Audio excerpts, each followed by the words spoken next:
What's up, YouTube? Today's tutorial is going to be the one-handed cut and the one-handed triple cut. If you haven't pressed the subscribe button yet, go ahead and go down there and press the subscribe button. Click the bell next to it if you want to get instantly notified whenever I upload a new video. Let's get right into it. This is what a one-handed cut looks like. Just like that. Right there.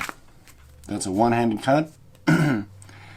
How do you do a one-handed cut? Well, you hold the deck with your pinky, ring finger, and middle finger on one side of the pack, thumb on the other side, right about in the middle, index finger under the pack, finger curled like that, and then you release the pressure with your thumb over here to drop half the pack into your hand, like that.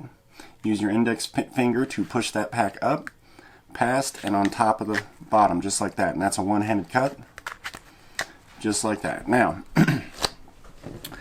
to do the triple cut, one-handed triple cut, is the same hand position, except you drop less cards, push that up, and then kind of put your finger over top of the pack, your thumb over top of the pack like this, drop a few more, and you get this triangle shape, and then push that up, and put both packs on top, just like that.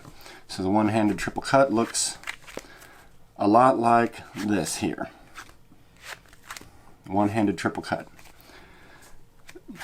One-handed cut. One-handed triple cut.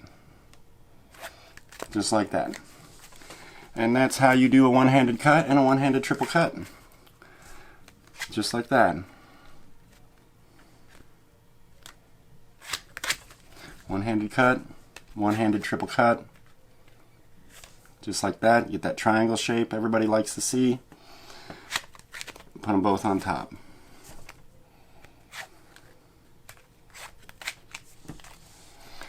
If you liked the video, like I said, press the subscribe button. Come back and watch the next one. You guys have a good day.